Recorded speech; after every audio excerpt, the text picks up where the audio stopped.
ഇസ്രായേലിനെ സംബന്ധിച്ച് യുദ്ധം നിർത്താൻ ഒരു നിർവാഹമില്ല. കാരണം യുദ്ധം എപ്പോൾ നിർത്തുന്നോ അപ്പോൾ അഴിമതി കേസിൽ ബെഞ്ചമിൻ നെതന്യാഹു അകത്താവും. ആ വിചാരണ നടക്കാതിരിക്കാൻ വേണ്ടിയാണ് അയാൾ ഇങ്ങനെ യുദ്ധം നീട്ടി കൊണ്ടുപോകുന്നത്.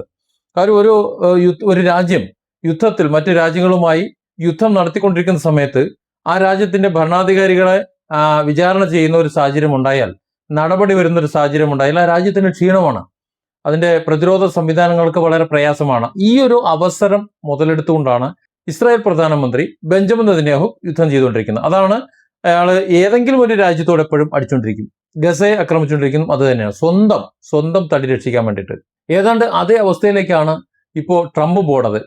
ഇന്ന് വരുന്ന വാർത്തകൾ, പാശ്ചാത്യ മാധ്യമങ്ങൾ എല്ലാവരും ഒരുപോലെ റിപ്പോർട്ട് ചെയ്യുന്ന ഒരു വാർത്ത, ട്രംപ് ഇറാൻ യുദ്ധത്തിൽ പെട്ടുപോകുന്നു, കുടുങ്ങുന്ന ഒരു അവസരത്തിലേക്ക് പോകുന്നു, ഇറാന് മുന്നിൽ അമേരിക്കയ്ക്ക് മുട്ടുമടക്കേണ്ട ഒരു സാഹചര്യം വരുന്നു എന്നാണ്. അധികം വൈകാതെ ആ സാഹചര്യത്തിലേക്ക് അമേരിക്കൻ ഭരണകൂടം തന്നെ, ട്രംപ് മാത്രമല്ലല്ലോ അമേരിക്കയുടെ ഭരണകൂടം എന്ന് പറയുന്നത്, ഇറാനെ ആക്രമിക്കുന്നതിൽ നിന്ന് ട്രംപിനെ പരിമിതപ്പെടുത്തുകയോ തടയുകയോ ചെയ്യുന്ന ഒരു സാഹചര്യത്തിലേക്കാണ് ഇപ്പോൾ കാര്യങ്ങൾ പോയിക്കൊണ്ടിരിക്കുന്നത്. അമേരിക്കൻ സാമ്രാജ്യത്വത്തിന്റെ അഹങ്കാരമായിട്ടാണ് ഇറാനെ വിഴുങ്ങാനാണ് ഡൊണാൾഡ് ട്രംപ് പുറപ്പെട്ടത്. 4 ദിവസം കൊണ്ട് ഇറാനെ പൂട്ടിക്കെട്ടും, ഇറാന്റെ എണ്ണ പിടിച്ചെടുക്കും, ഇറാനിലുള്ള യുറേനിയം അടിച്ചു മാറ്റി കൊണ്ടുവരും, അതൊക്കെ അമേരിക്കൻ ജനതയ്ക്ക് ജീവിക്കാൻ വേണ്ടിയുള്ള മുതലുകളായി ഇട്ടുകൊടുക്കും എന്നൊക്കെ പറഞ്ഞിട്ട് അവിടെ നിന്ന് ഇറങ്ങിയതാണ്. കെട്ടും പാണ്ടം മുറുക്കി ഇറങ്ങിയ അതേ ട്രംപിന് സ്വന്തം തട്ടകത്തിൽ നിന്ന് തന്നെ കനത്ത പ്രഹരം ഏൽക്കേണ്ടി വരുന്നത് ഏതാണ്ട് 4 മാസത്തോളം ആകുന്ന ഈ സമയത്താണ്. കാര്യം 4 ദിവസം എന്ന് പറഞ്ഞത് 4-ാം മാസം ഓടിക്കൊണ്ടിരിക്കുക. ഇറാന്റെ മണ്ണിലേക്ക് മിസൈലുകൾ, ബോംബുകൾ ഒക്കെ വർഷിച്ച് അവരെ ഭയപ്പെടുത്താമെന്നും വരിഞ്ഞു മുറുക്കാമെന്നൊക്കെയാണ് കരുതിയത്. എന്തിന്, ഇറാന്റെ ഭരണകൂടത്തെ തന്നെ ഒന്നാകെ കൊന്നു കളഞ്ഞിട്ടും അവരെ പറഞ്ഞു മുറുക്കാൻ പറ്റിയില്ല എന്ന് മാത്രമല്ല, അവരെ ഭയപ്പെടുത്താൻ കഴിഞ്ഞില്ല എന്ന് മാത്രമല്ല, ഭയപ്പെട്ടു നിൽക്കുന്നത്, ഭീഷണിപ്പെടുത്തിക്കൊണ്ട് വരുതിക്ക് വരുത്താനായിട്ട് ഇപ്പോൾ ശ്രമിച്ചുകൊണ്ടിരിക്കുന്ന ട്രംപാണ്. ഇറാനെ ഭയപ്പെടുത്താമെന്നും ഇറാനെ വരിഞ്ഞു മുറുക്കി കഴുത്തിന് പിടിച്ച് നിർത്താമെന്നും കരുതിയ ട്രംപിന്റെ നെഞ്ചിലേക്ക് തന്നെ ആ ആയുധത്തിന്റെ തീപ്പൊരികൾ തിരിച്ചടിക്കുന്ന കാഴ്ചയാണ് ഇപ്പോൾ ഈ ലോകം കണ്ടുകൊണ്ടിരിക്കുന്നത്.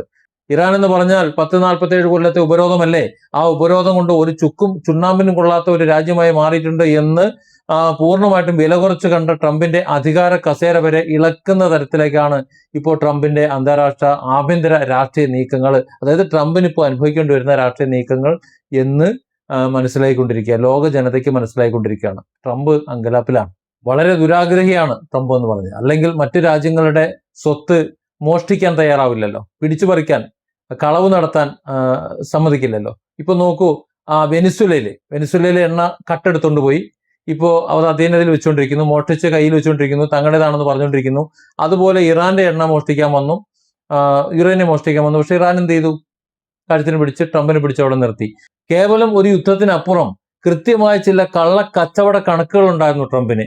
അങ്ങനെ ഒരു കള്ളക്കച്ചവട മനസ്സിന്റെ ദുരാഗ്രഹങ്ങളോടെയാണ് ട്രംപ് ഈ യുദ്ധത്തിന് തുനിഞ്ഞിറങ്ങിയത്. ഇറാന്റെ പരമാധികാരത്തെ തകർത്ത് അവിടെ തനിക്ക് ദാസ്യവേല ചെയ്യുന്ന ഒരു ഭരണകൂടത്തെ പ്രതിഷ്ഠിക്കുക, ഒരു റെജിം ചേഞ്ച് വരുത്തുക എന്നതായിരുന്നു ഒന്നാമത്തെ ലക്ഷ്യം. അതിനുവേണ്ടിയാണ് ആദ്യ ദിവസം തന്നെ വെടിപൊട്ടിച്ച് മുഴുവൻ ആൾക്കാരെ കൊന്നുകളഞ്ഞത്. എന്നിട്ട് 4-ാമത്തെ മാസം ഓടിക്കൊണ്ടിരിക്കുന്ന ഈ സമയത്ത് എന്താണ് സംഭവിച്ചത്? ഇറാനിലേക്ക് അടുക്കാൻ കഴിയുന്നുണ്ടോ ട്രംപിന്? ലോകത്തെ ഏറ്റവും പ്രധാനപ്പെട്ട എണ്ണക്കടത്തു പാതയായ ഹോർമൂസ് കടലിടുക്ക് പൂർണ്ണമായും ട്രംപിന്റെ അധീനതയിലാക്കണം. ഇറാന്റെ അനുചിതമായിട്ടുള്ള എണ്ണപ്പാടങ്ങൾ, ഇറാൻ കൈകാര്യം ചെയ്തിരിക്കുന്ന എണ്ണപ്പാടങ്ങളെല്ലാം അമേരിക്കയുടേതാക്കണം, അവരുടെ സമ്പുഷ്ടീകരിച്ച യുറേനിയം ശേഖരം അത് തട്ടിയെടുക്കണം. ഇതൊക്കെയായിരുന്നു ട്രംപിന്റെ ഗൂഢലക്ഷ്യം എന്ന് പറഞ്ഞത്. എന്നിട്ട് എന്തായി? ഇസ്രായേൽ ഒപ്പമുണ്ടെന്ന ഒരു അഹങ്കാരം, ഗൾഫ് മേഖലയിൽ ഉടനീളം തനിക്കുള്ള സൈനിക താവളങ്ങളുടെ കരുത്ത്, അതൊക്കെ കൂട്ടുപിടിച്ചിട്ട് അല്ലെങ്കിൽ അവിടെ നിന്നൊക്കെ ഇറാനെ വളരെ എളുപ്പത്തിൽ പൂട്ടിക്കെട്ടാമെന്നാണ് ട്രംപ് വിചാരിച്ചത്. പക്ഷെ എന്താ സംഭവിച്ചത്? അമേരിക്ക ഈ പറയുന്ന പശ്ചിമേഷ്യൻ രാജ്യങ്ങളിൽ നിന്ന് പൂട്ടിക്കെട്ടി പോകുന്ന ഒരു സാഹചര്യമാണ് ഉണ്ടായത്. അതായത് അമേരിക്കയുടെ സൈനിക താവളങ്ങൾ പശ്ചിമേഷ്യയിലുള്ള ഒരു താവളം പോലും മര്യാദയ്ക്ക് പ്രവർത്തനക്ഷമതയുള്ളതില്ല. ആ ഒരു അവസ്ഥയിലേക്ക് കാര്യങ്ങൾ പോയി. ചുരുക്കം പറഞ്ഞാൽ പശ്ചിമേഷ്യയിൽ നിന്ന് അമേരിക്കയെ പശ്ചിമേഷ്യൻ രാജ്യങ്ങൾ പറഞ്ഞു വിടുന്ന ഒരവസ്ഥയിൽ പോലും എത്തി നിൽക്കുകയാണ്. ഇറാനെ കയറി അടിച്ചു കഴിയുമ്പോൾ ലോകരാജ്യങ്ങൾ മുഴുവൻ ട്രംപിന്റെ പിന്നാലെ അണിനിരക്കും, ട്രംപ് പറയുന്നത് പോലെ കേൾക്കുമെന്നായിരുന്നു കരുതിയിരുന്നത്. എന്നാൽ എന്താ സംഭവിച്ചത്? സ്വന്തം കൂട്ടുകാർ അവരാദ്യം തള്ളി പറഞ്ഞു, ഞങ്ങളില്ല, ചെയ്തോ. കാര്യം അവർക്കറിയാം ഇറാൻ എന്ന് പറഞ്ഞാൽ എന്താണെന്ന്. ഇറാഖ് യുദ്ധത്തിൽ ഇറാൻ ചെയ്തിരുന്നത് എന്താണെന്ന് കണ്ടു പഠിച്ചിരുന്നവരവർ. പക്ഷെ അമേരിക്ക, അവർ വലിയ ആൾക്കാരായതുകൊണ്ട് അവർക്ക് എന്തും സാധിക്കും എന്നതുകൊണ്ട് ഇതൊന്നും നോക്കാൻ, മൈൻഡ് ചെയ്യാൻ അവർക്ക് സമയമുണ്ടായില്ല. അതിന്റെ തിക്തഫലമാണ് ഇപ്പോൾ അനുഭവിച്ചുകൊണ്ടിരിക്കുന്നത്. കൂട്ടുകാർ വിളിച്ചവരൊക്കെ കാലുമാറി. ഇപ്പോൾ ഒരു ഇസ്രായേൽ മാത്രമാണ് കൂടെ ഉള്ളത്. അതും അമേരിക്കയുടെ താളത്തിനൊത്ത് തുള്ളാൻ ഇസ്രായേലിട്ട് കൂട്ടാക്കുന്നുമില്ല. 4-ാം മാസത്തിലേക്ക് ഈ യുദ്ധം കടക്കുമ്പോൾ കളി മാറിയത് അതുകൊണ്ടാണ്. ഇറാനെ തകർക്കാൻ പോയിട്ടുള്ള ട്രംപിന് ഇപ്പോൾ സ്വന്തം നാട്ടില് അമേരിക്കൻ ഭരണകൂടത്തെ തന്നെ മാറ്റിമറിക്കാൻ പോകുന്ന തരത്തിലുള്ള കനത്ത തിരിച്ചടിയാണ് നേരിട്ടുകൊണ്ടിരിക്കുന്നത്, ഇപ്പോൾ നേരിടേണ്ടി വരുന്നത്, ഇനി വരാൻ പോകുന്നതും. ട്രംപിന്റെ നട്ടലൊടിക്കുന്ന തരത്തിലുള്ള നീക്കങ്ങളാണ് അമേരിക്കൻ പ്രതിനിധി സഭയിൽ അരങ്ങേറിയിട്ടുള്ളത്. ട്രംപിന്റെ ഏകപക്ഷീയമായിട്ടുള്ള യുദ്ധാധികാരങ്ങൾക്ക് കൂച്ചുബലം കിടുന്ന വാർ പവേഴ്സ് റെസൊല്യൂഷൻ പ്രതിനിധി സഭയിൽ പാസ്സാക്കി വെച്ചിട്ടുണ്ട്. കാര്യം അറിയാം, ഇങ്ങനെ പോയി കഴിഞ്ഞാൽ ഇപ്പോൾ തന്നെ അമേരിക്കയുടെ സാമ്പത്തികാവസ്ഥ, അവിടുത്തെ നിത്യോപയോഗ സാധനങ്ങളുടെ വില, അതായത് ഈ പ്രതിസന്ധിയൊക്കെ അമേരിക്കയിൽ അനുഭവിക്കുന്നുണ്ട്. വളരെ വലിയ പോരാട്ടം അമേരിക്ക നടത്തുന്നു എന്ന് പറയുമ്പോഴും അമേരിക്കൻ ജനത വളരെ ബുദ്ധിമുട്ടുണ്ട്, പ്രയാസപ്പെടുന്നുണ്ട്. ഈ മറ്റ് രാജ്യങ്ങൾ അനുഭവിക്കുന്ന എല്ലാ പ്രയാസങ്ങളും അവരും അനുഭവിക്കാൻ കാത്തിരിക്കുകയാണ്. അവരുടെ സാമ്പത്തിക ഒരു ഒരു ഒരു സുസ്ഥിരത ഏകദേശമൊക്കെ ഉണ്ട്, അവരെ സംരക്ഷിക്കാനുള്ള ഒരു കഴിവുണ്ട് എന്നതുകൊണ്ട് തൽക്കാലം പിടിച്ചു നിൽക്കുകയാണ്. പക്ഷേ ഏത് നിമിഷവും പൊട്ടി പാളീസായി പോകുന്ന ഒരു അവസ്ഥയിൽ കാര്യങ്ങൾ പോവാണ്. അപ്പോൾ സ്വാഭാവികമായിട്ടും അവിടുത്തെ ഭരണകൂടം ഈ ട്രംപ് എന്ന് പറയുന്ന ഒരു കള്ളൻ, ആ കള്ളന്റെ താളത്തിനകത്ത് വിട്ടുകൊടുത്താൽ തങ്ങളുടെ രാജ്യം കുട്ടിച്ചോറാകും, തങ്ങളുടെ രാജ്യം തകർന്നു പോകും. ലോകത്തുള്ള ഇന്നത്തെ അമേരിക്കയുടെ അപ്രമാദിത്വം എന്നത്തേക്കുമായി തകർന്നു പോകുന്ന അവർക്കറിയാമല്ലോ, ഈ പൊട്ടൻ അറിയില്ല എന്നുണ്ടെങ്കിലും.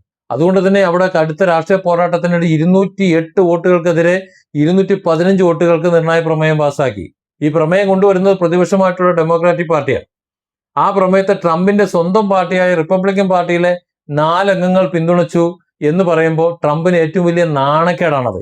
സ്വന്തം അണികൾ തന്നെ കൂറുമാറിയതോടെ ട്രംപിന്റെ ഈ യുദ്ധക്കൊതിക്ക്, ഈ ലോകത്തെ പിടിച്ചെടുക്കാനുള്ള ഈ അനീതി തേർവാഴ്ചയ്ക്ക് കനത്ത തിരിച്ചടിയേറ്റേക്കാണ്. ഇനിയിപ്പോ എന്താ സംഭവിക്കുന്നത്? പുതിയ നിയമം പാസ്സാവുമ്പോൾ ഇനി മുതൽ പാർലമെന്റിന്റെ പ്രതിനിധി സഭയുടെ ഒക്കെ സെനറ്റിന്റെ ഒക്കെ അനുമതി ഇല്ലാതെ പ്രസിഡന്റ് സ്വന്തം ഇഷ്ടപ്രകാരം ഇറാനെതിരെ ഒരു പുതിയ സൈനിക നീക്കങ്ങളോ അല്ലെങ്കിൽ അക്രമം ശക്തമാക്കലോ ഒക്കെ നടത്താമെന്ന് വിചാരിച്ചാൽ നടക്കൂല. തോന്നിയതുപോലെ കയറി ഇങ്ങോട്ട് ചെയ്യാൻ പറ്റൂല. യുദ്ധം തുടരണമെന്നുണ്ടെങ്കിൽ ഔദ്യോഗികമായിട്ടുള്ള യുദ്ധപ്രഖ്യാപനം പാർലമെന്റ് നടത്തണം. ട്രംപിന് തോന്നിയതുപോലെ അങ്ങോട്ട് ചെയ്യാൻ പറ്റൂല. നിലവിൽ പ്രതിനിധി സഭ പാസ്സാക്കിയിട്ടുള്ള ഈ പ്രമേയം ഇനി സെനറ്റിലേക്ക് പോകും.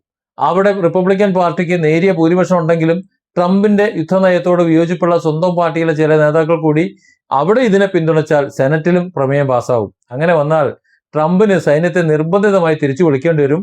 അങ്ങനെ വന്നാൽ ട്രംപ് അടപടലം പെടും. അതായത് പിന്നെ ജീവിച്ചിരുന്നിട്ട് കഥയില്ല.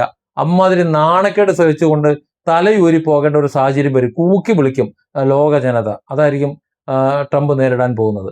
ഗൾഫ് മേഖലയിലെ ഭീതിയുണ്ട്, അവിടെ പോയിരുന്ന ജനരോഷമുണ്ട്. യുദ്ധത്തിന്റെ കനലുകളാണെങ്കിൽ ഇപ്പോൾ ഗൾഫ് മേഖല ആകെ പടർന്നിരിക്കുകയാണ്, വല്ലാതെ ഒലയ്ക്കുകയാണ്. അവിടെ ജനവാസ മേഖലകളെ, വിമാനത്താവളങ്ങളെയൊക്കെ ലക്ഷ്യമിട്ടുള്ള മിസൈല്, ഡ്രോണ് ആക്രമണങ്ങൾ ഗൾഫിൽ വലിയ ഭീതി പടർത്തിയിട്ടുണ്ട്. കഴിഞ്ഞ ദിവസം നട്ടപ്പാതിരയ്ക്കാണ് കുവൈറ്റില് വിമാനത്താവളത്തിന്റെ റൺവേ തകർത്തത്. അതും ജനവാസ മേഖലയ്ക്ക് ഏകദേശം അടുത്താണ്. ഒരു 5 മിനിറ്റ് പോലും സഞ്ചരിക്കേണ്ടതില്ല ജനവാസ മേഖലയ്ക്ക് എത്താൻ. അത്രത്തോളം അടുത്ത് വലിയ സ്ഫോടനങ്ങൾ ഉണ്ടാകുന്നു. അതിന്റെ പ്രകമ്പനങ്ങൾ കേട്ട് ആ നാട്ടുകാർ, പ്രവാസികളൊക്കെ ഞെട്ടി എഴുന്നേറ്റു എന്നാണ് പറയുന്നത്. പക്ഷെ ഇറാൻ പറഞ്ഞത് ഇസ്രായേൽ അയച്ചതെന്നാണ്. ഇറാനെ ശത്രുവാക്കാൻ വേണ്ടി, അല്ലെങ്കിൽ ഇറാനെ പ്രതിസ്ഥാനത്ത് നിർത്താൻ വേണ്ടിയിട്ട് ഇസ്രായേൽ മനഃപൂർവ്വം മറ്റു രാജ്യങ്ങളിലേക്ക് തൊടുത്തുവിടുന്ന മിസൈലുകളാണ് എന്നാണ് പറയുന്നത്. അങ്ങനെയാണെന്നുണ്ടെങ്കിൽ ഒരുപക്ഷെ ഈ കുവൈറ്റിന്റെ വിമാനത്താവളത്തിൽ വീണിട്ടുള്ള ആ മിസൈൽ ഇനി ഇസ്രായേലിൻ്റെതാണോ എന്ന് പരിശോധിക്കേണ്ടതാണ്. ഏതായാലും തങ്ങളല്ല എന്നാണ് ഇറാൻ വാദിക്കുന്നത്. പക്ഷെ ഔദ്യോഗിക വിവരങ്ങൾ ഇറാനിലേക്കാണ് വിരൽ ചൂണ്ടുന്നത്. അവരെ കുറ്റം പറയാനും പറ്റൂല. കാരണം ഇവരൊക്കെ അമേരിക്കയുടെ വാലാട്ടികളായി നിൽക്കുകയാണ്. അവർക്ക് താവളങ്ങൾ ഒരുക്കി കൊടുത്തുകൊണ്ട്, അവരെ സംരക്ഷിച്ചുകൊണ്ട്, അമേരിക്കയെ, ട്രംപിനെ സംരക്ഷിച്ചുകൊണ്ട് നിൽക്കുകയാണ്. ഇത്തരം ആക്രമണങ്ങൾ, ഇപ്പോൾ ഗൾഫ് മേഖലയിൽ നടക്കുന്ന ആക്രമണങ്ങളിൽ ഇതുവരെ മലയാളികൾക്ക് വലിയ ഭീതിയൊന്നും ഇല്ലായിരുന്നു.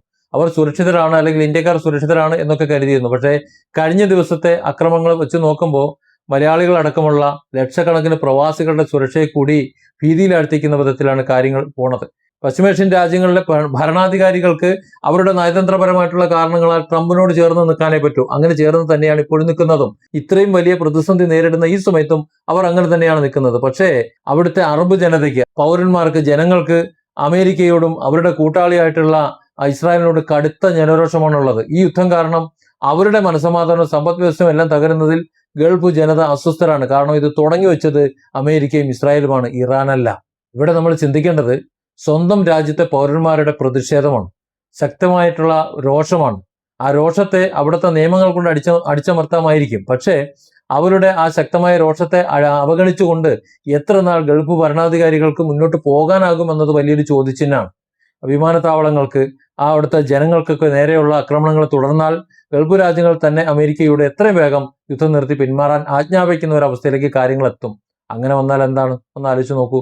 സ്വന്തം നാട്ടിൽ രക്ഷയില്ല, മറ്റൊരു നാട്ടിലും രക്ഷയില്ല, ആട്ടിപ്പായിക്കുന്ന ഒരവസ്ഥയിലേക്ക് കാര്യങ്ങൾ വരും. അങ്ങനെ വരുമ്പോൾ ഒന്ന് ആലോചിച്ച് നോക്കൂ. സ്വന്തം ജനതയ്ക്ക് ട്രംപിനെ വേണ്ട, ആ ട്രംപ് മറ്റൊരു രാജ്യത്ത് ചെന്ന് അവിടെയുള്ളവർക്കും വേണ്ട.